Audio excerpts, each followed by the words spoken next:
शेर कैसे बना माँ दुर्गा का वाहन, आइए जानते हैं। शेर के माँ दुर्गा का वाहन बनने की कहानी तब शुरू होती है जब देवी पार्वती घोर तपस्या करके भगवान शिव को पति के रूप में पाने की कोशिश कर रही थी।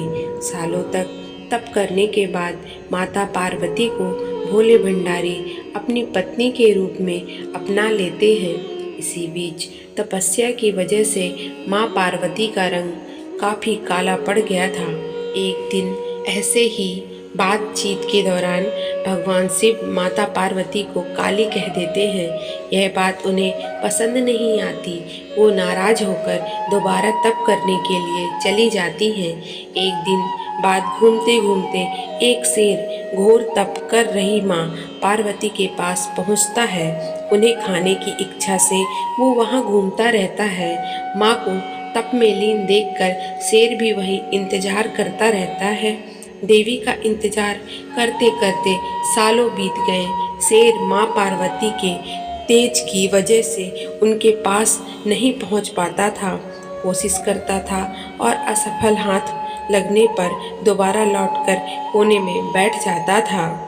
होते होते कई साल बीत गए। माँ के तप से खुश होकर भगवान शिव प्रकट हुए और माँ के मनचाहा वर मांगने को कहा। देवी पार्वती अपना गोरा रंग वापस चाहती थी। भगवान ने आशीर्वाद दिया और वहाँ से चले गए। वरदान मिलते ही माँ पार्वती नहाने के लिए चली गई। नहाते ही उनके शरीर से एक और देवी का जन्म हुआ जिसका नाम कौशिकी पड़ा।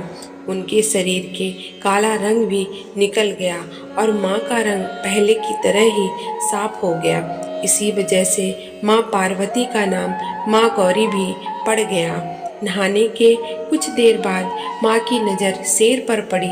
शेर को देखते ही उन्होंने भगवान शिव को याद किया और शेर के लिए भी वरदान मांगा। माता पार्वती ने भगवान शिव से कहा, हे नाथ, यह शेर सालों से मुझे भोजन के रूप में ग्रहण करने का इंतजार कर रहा था। मेरे पूरे तप के दौरान यह यही था। जितना तप मैंने किया उतनी ही तपस्या इसने भी की है। इसी वजह से अब वरदान के रूप में इस शेर को मेरी सवारी बना दीजिए। भगवान शिव अति प्रसन्न थे और उन्होंने माता पार्वती की बात मानकर उस शेर को उनकी सवारी भी बना दिया। आशीर्वाद मिलने के बाद माता शेर पर सवार हो गई। तभी से उनका नाम माँ शेरों वाली और माँ दुर्गा भी पड़ गया। जय माँ शेरों वाली। दोस्तों, अगर आपको यह जानकारी पसंद आई हो तो वीडियो को लाइक करें, चैनल को सब्सक्राइब करें और कमेंट में जय माँ दुर्गा लिखना ना भूलें। धन्यवाद।